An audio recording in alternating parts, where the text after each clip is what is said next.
ఇంకా ఎవడో వస్తాడు బాగా చేస్తాడు అనుకొని అక్కడి నుంచి పప్పులో కాలేశారు.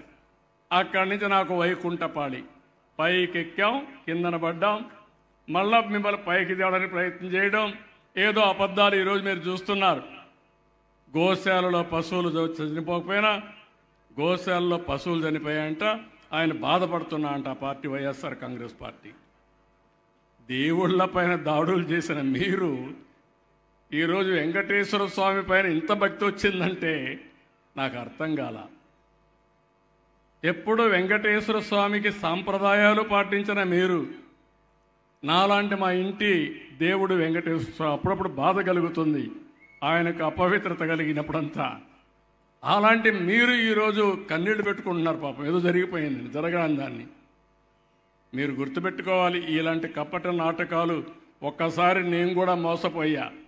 గొడ్డలి వేటిని గుండెపోటుగా నమ్మి ఆ రోజు మోసపోయాను. కానీ ఆ రోజే మీరు ఒక్క విషయం గుర్తుపెట్టుకోవాలి, నేను కానీ అనలైజ్ చేసి కరెక్ట్గా అర్థం చేసుకొని ఆ రోజు నేను అరెస్ట్ చేసుంటే దోషుల్ని ఏమయ్యేదో మీరు ఒక్కసారి అర్థం చేసుకోండి. అర్థమైందా మీకు? ఆ ఒక్క చిన్న తప్పు రాష్ట్రం పెద్ద ప్రైస్ పే చేసే పరిస్థితికి వచ్చాం. అలాంటి జరగకుండా ఉండాలంటే మీరు నేను అందరం కలిసి ముందుకు పోవాలి. ఇలాంటి పవిత్రమైన కార్యక్రమం, పవిత్రమైన దినం, పండుగ రోజు మన అందరం కూడా దీనికోసం ఆలోచించాలి. ఇంకొక పక్క అప్పుడప్పుడు అవతల వాళ్ళు చేసే కుట్రల్ని కుతంత్రాల్ని ప్రజా చైతన్యం ద్వారా ప్రజల్లోకి తీసుకుపోవాల్సిన బాధ్యత కూడా ఉంది. లేకపోతే మళ్ళా నష్టం జరిగే అవకాశం ఉంటుంది. I'm very happy.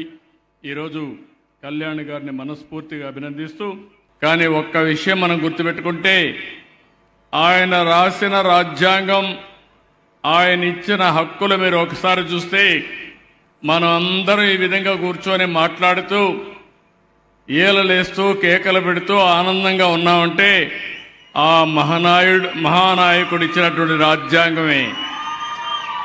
ఆయన ఒక్క మాట చెప్పాడు, నేను నా ప్రజలకు ఆయుధం ఇవ్వలేదు, దానికి బదులుగా ఓటు హక్కు ఇచ్చాను.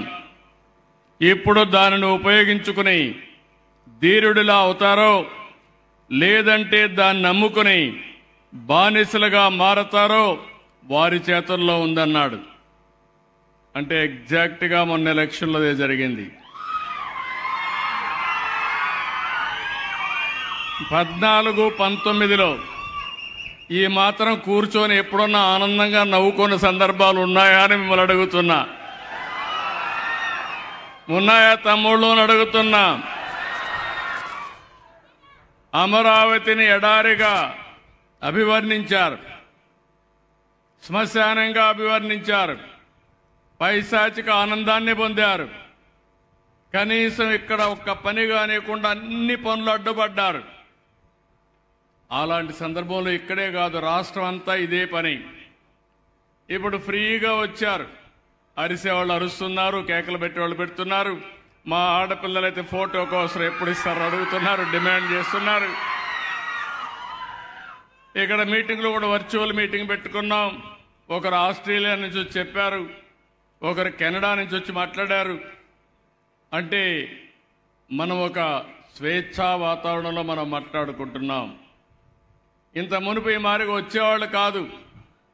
నేను చాలాసార్లు చూశాను, కానీ నా చరిత్రలో ఎప్పుడూ చూడనటువంటి రాజకీయం 14-19లో చూశా. 1924 ఐఎమ్ సారీ 1924 14-19లో మనం ఉన్నాం. స్వర్ణయుగం. ఆ రోజు అన్ని పనులు చేశా. 19 నుంచి 24 వరకు నాలాంటి వాడు కూడా బయట రాలేని పరిస్థితి వచ్చింది. అంటే ఎంత భయంకరంగా అంటే అంత భయంకరంగా రోజులు జరిగాయి. ఈరోజు మీరు ఎవ్వరిని తీసుకురాలేదు, వద్దంటే మీరు వస్తున్నారు. అది మీ ఉత్సాహం, నా మీద ఉండే అభిమానం, పార్టీ పైన ఉండే ప్రేమ. ఆ రోజు బలవంతంగా తోలకొచ్చేవాళ్ళు, మీటింగులు పెట్టేవాళ్ళు.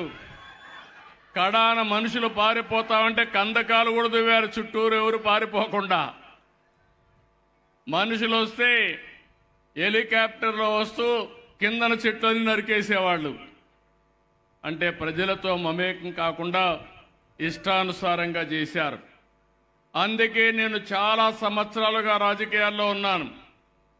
నా జీవితంలో అలాంటి గెలుపు ఎప్పుడూ చూడలేదు. అంటే అభ్యర్థులు పెడితే 94% పెట్టిన అభ్యర్థులందరూ గెలిచారంటే అది ఆ రోజు ప్రజల్లో ఉండే అభిప్రాయం.